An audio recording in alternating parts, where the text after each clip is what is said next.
I used to think I knew my husband completely.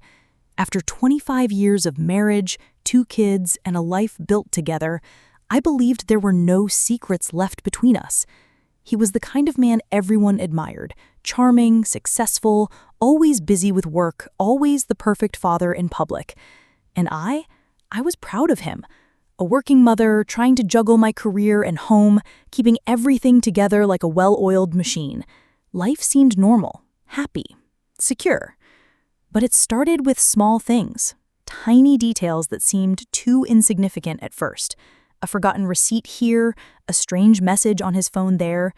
Business trips, he said, always with a confident smile, always with the same excuse. And I, trusting, let it slide. Until the first late night. He called to say he'd been stuck at a client meeting, a minor delay. But something in his voice felt off, too casual, too practiced. My gut tightened, the kind of feeling you get when a shadow crosses a room you thought was empty. I remember the first moment I truly questioned him.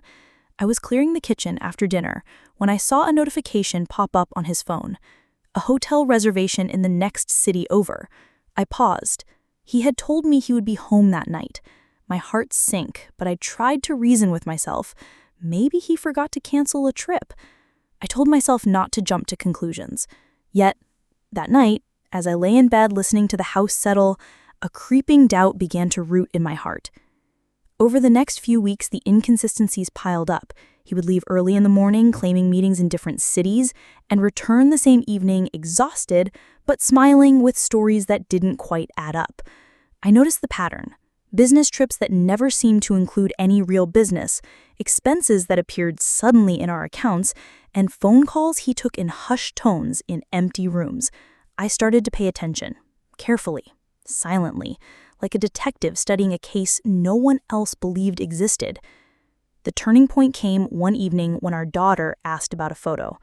"Mom, why doesn't Dad have any pictures from his trip?" she asked, scrolling through his social media. I froze. He had always shared work travel photos before, airport selfies, dinner at a hotel, client dinners. But now, nothing. Not a single photo. That was when I realized this wasn't a mistake. This was deliberate. And that chilling realization sank deep into my chest. I didn't confront him immediately. No. I watched. I waited. I needed proof, something undeniable. Each trip he took became a thread I followed, silently, obsessively. I felt like I was losing the life I had believed in, the perfect family facade crumbling around me in whispers and shadows. And deep down, I knew that what I was about to discover could change everything. Our marriage, our family, my life.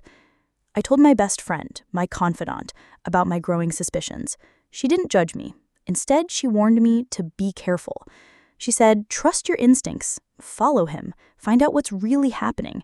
Her words echoed in my mind that night as I plotted my first move. I would follow him the next time he left for a business trip, and I would finally see the truth for myself. But I didn't realize that following my husband's trail would uncover the biggest secret of my life, a secret so carefully hidden that even I, living under the same roof, had no idea what was really happening right under my nose. The next business trip came sooner than I expected. He left early in the morning, briefcase in hand, suit perfectly pressed, and that same confident smile plastered across his face. I hugged him tightly, hiding the storm brewing in my chest, and whispered, "Have a safe trip." He kissed my cheek and was gone before I could say more. I followed him discreetly, driving a few streets behind, making sure I didn't appear suspicious. My heart was pounding, each beat a mix of fear and adrenaline. He drove in the direction of the airport, or so I thought, but then he turned onto streets I didn't recognize. My stomach twisted. My husband, the man I thought I knew, was slipping into a different world entirely. Hours later, I found him pulling into a small boutique hotel I'd never heard of. He checked in under a slightly altered name, using a card that wasn't ours, and vanished into the elevator. I parked a block away and waited, trying to steady my shaking hands. Questions ran through my mind like a river in flood. Who was he meeting? What was he doing here? Why hadn't I known? I started digging through the small details he left behind at home. Bank statements, old receipts, even the metadata on some digital files I stumbled across. Patterns emerged, each one pointing to deception. The business dinners were actually lunches in local restaurants. The airport meetings were walks around our city's downtown. Each lie was carefully constructed, every story rehearsed to perfection. I felt a mix of rage and disbelief. How had I missed this for so long? How could someone live a double life in the same house as his family? Then came the phone. One evening, I saw him leave it unattended, a rare slip. I glanced at the screen and froze. A series of messages with names I didn't recognize, addresses I had never been to, and an assortment of hotel bookings that weren't in any official work calendar. One message in particular hit me like a punch. "Can't wait to see you tonight. Everything is perfect." My hands went cold. Everything I thought I knew was unraveling. I realized he had created an entirely separate life, a world hidden in plain sight. And the more I observed, the more brazen his actions became. Sometimes he would act nervous around me, checking if I was watching too closely. Other times he laughed openly, confident in the armor he had built around his secrets. I started documenting everything: photos, screenshots, notes, each piece a puzzle I was determined to solve. My children remained blissfully unaware, and I wanted to keep it that way. They didn't need to bear the weight of their father's betrayal yet, but inside I was burning with a mix of fear, anger, and determination. I was no longer just a mother and wife. I had become a detective in my own home, chasing shadows and lies that threatened to destroy everything I held dear. And then, the day came when I found something I wasn't prepared for, a clue that would shatter every illusion I had left about the man I married. What I discovered that evening would not just confirm my worst fears, it would reveal a truth so shocking that my life and his would never be the same again. It started with a simple receipt. I had been going through his business expenses again, trying to make sense of the inconsistencies, when I noticed a small hotel charge in a part of town I knew he had no meetings. My pulse quickened. I knew I couldn't just confront him blindly. I needed proof. So I waited for the next trip, determined to follow him further and see for myself what he was hiding. This time, I rented a small room at a nearby motel under a false name, giving me the perfect vantage point to observe. I spent hours in my car first, keeping track of his every move. He arrived punctually, smiling at the receptionist, dropping his luggage just like any regular traveler. But then he slipped into an elevator, and instead of heading to the hotel room floor, he took a side corridor that didn't appear on the directory. My stomach turned. My husband, the man I thought I knew was living a life I couldn't have imagined, one step ahead of me every time? I finally saw her, or at least someone, a woman he greeted in a way that was intimate, too intimate for a business contact. They whispered, laughed, and shared glances that made my chest tighten with betrayal. I kept my distance, hiding behind a bush, my camera snapping evidence without mercy. Every second felt like a knife twisting in my heart. The man I had trusted with everything, our home, our children, our life, was lying in plain sight. Back at home, the nights became unbearable. I watched him come in, act exhausted from work, kiss our children, make small talk about the day. All the while, I carried the weight of the truth like a secret fire burning inside me. I began tracing financial records as well. Hidden accounts, withdrawals I couldn't explain, and even credit cards he had hidden from me. He was siphoning money, keeping control over finances I thought we shared, all while smiling in my face every day. One night, I found messages I couldn't ignore. They weren't just flirtatious. They were about plans, meetings, and hidden activities. Every word confirmed the nightmare I had been piecing together for months. I remember collapsing onto my bed, shaking, tears streaming, asking myself repeatedly, how could he do this? How could someone live a double life in the very home where his family sleeps at night? I didn't act impulsively. I kept documenting everything, photographing hotel signs, screenshots of messages, even tracking his GPS movements when I could. I knew I had to plan carefully. This was not just about anger anymore. This was about protecting my children, my home, and my dignity. I realized that confronting him without solid evidence could backfire, could give him a chance to manipulate the story. I needed a strategy. And then, Just when I thought I had seen it all, I uncovered something so shocking that it changed the game completely. Hidden among the financial records in a locked folder on his computer were plans and documents that revealed not only deception, but control. My husband wasn't just having secret encounters. He had been carefully controlling every aspect of our life, building a fortress around his secrets. It was more than infidelity. It was a deliberate, calculated betrayal that had been going on for years. That night, I made a decision. I wouldn't just expose him, I would make sure he paid. Not in anger, not in petty revenge, but in a way that would strip him of the respect and control he had so arrogantly assumed. I was done being the trusting wife. I was done being the victim. But I didn't realize how far I would have to go or how dangerous this path would become. Every step I took toward revenge brought me closer to the edge and closer to the ultimate confrontation that would change our family forever. The night I decided to act, I felt strangely calm. For months, my emotions had been a storm. Anger, heartbreak, confusion. But now, it was as though all the chaos had settled into sharp, steady focus. I had enough evidence to destroy the facade he had built. Every receipt, every photograph, every hidden message was tucked neatly into a folder I kept locked away. Proof. Proof he could never talk his way out of. I didn't confront him right away. No, that would have been too easy for him. He was a smooth talker, someone who could spin lies out of thin air and make people believe them. If I had gone to him directly, he would have twisted the story, gaslit me, and turned me into the paranoid wife. I wasn't going to give him that power.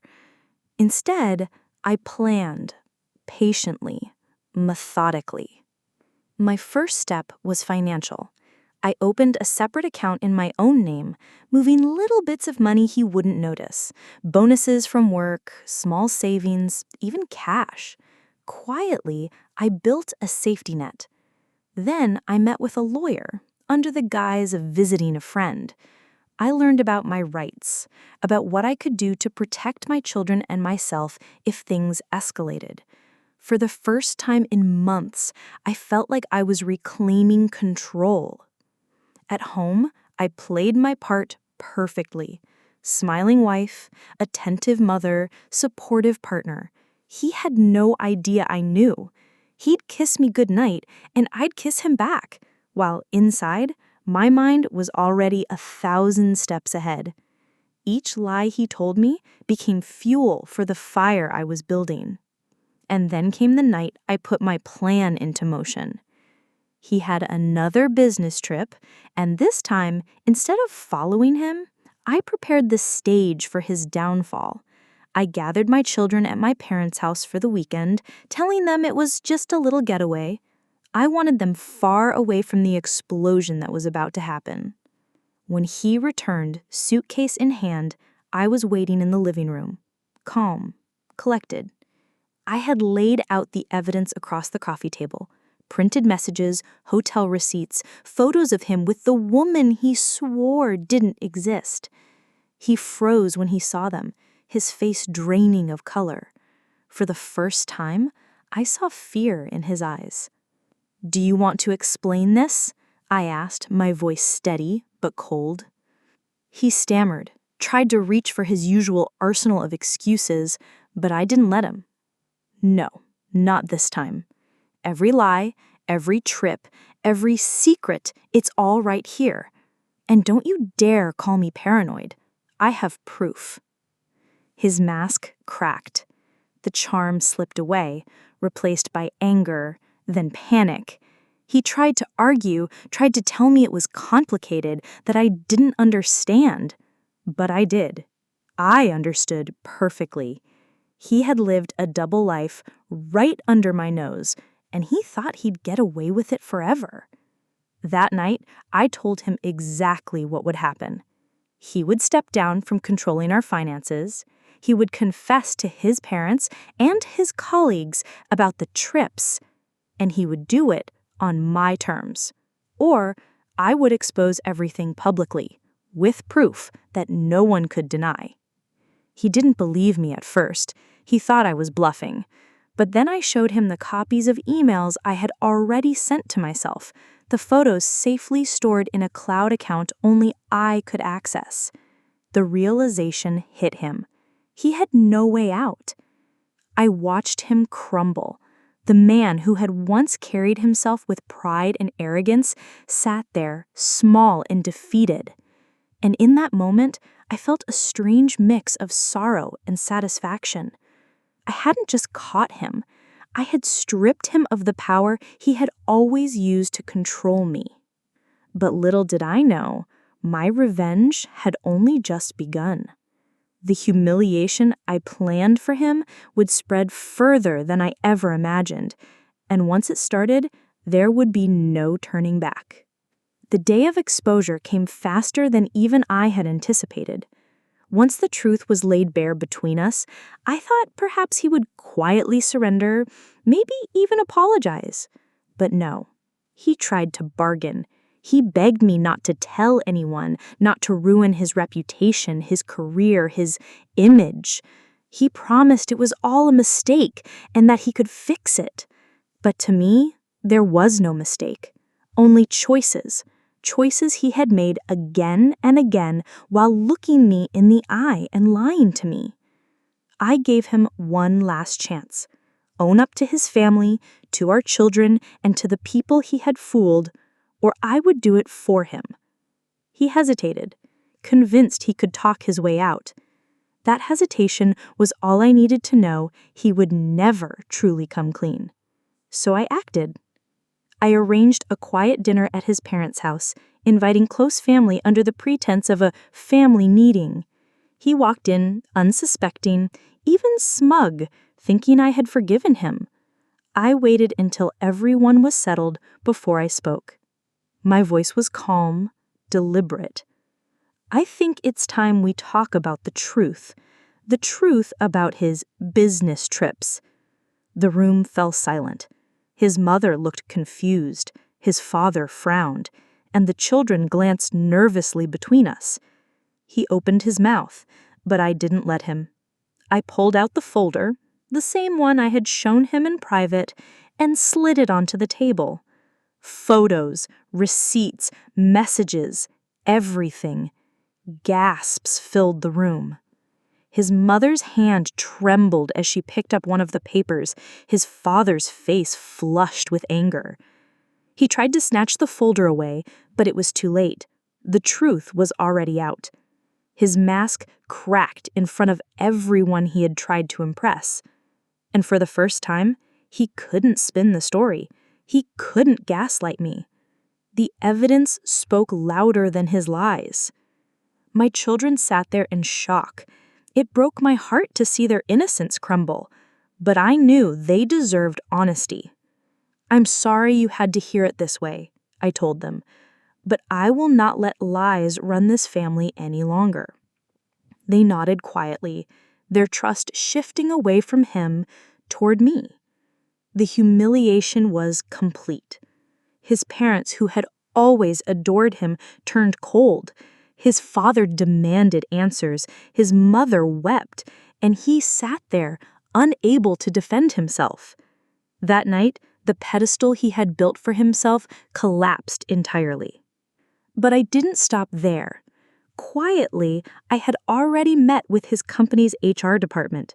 I shared enough to make them suspicious, not of his personal life, but of the fraudulent expenses he had been filing under business trips. Within weeks, he was stripped of his authority at work, demoted, his respectable image shattered both at home and in the office. I secured legal control over our finances with the help of the lawyer I had consulted. The accounts he had hidden were uncovered, frozen, redirected. For the first time in years, I felt safe, in control of my own life and the lives of my children. He tried to fight back at first, pleading, then threatening, then sulking in silence. But every move only dug him deeper. The web of lies he had spun for so long finally tightened around him, suffocating the image of the perfect man he had pretended to be. As for me, I didn't walk away completely broken. I walked away stronger. I had faced the kind of betrayal that could destroy a person, but instead, I turned it into power. I refused to make me the victim. I had taken back my dignity, my independence, and my children's trust. Now, when I look back, I still feel the sting of betrayal, but I also feel pride. Pride that I didn't let his lies define me. Pride that I stood up, fought smart, and won. My life may never be the same, but in many ways, that's a good thing. Because I learned the hardest, most valuable lesson of all. Even the man you trust the most can build a life of secrets behind your back. But when the truth finally comes out, it has the power to set you free. And as for him, he lost everything he thought he controlled: his family's respect, his career's stability, and the financial dominance he once held over me. That was my revenge. Not shouting, not chaos,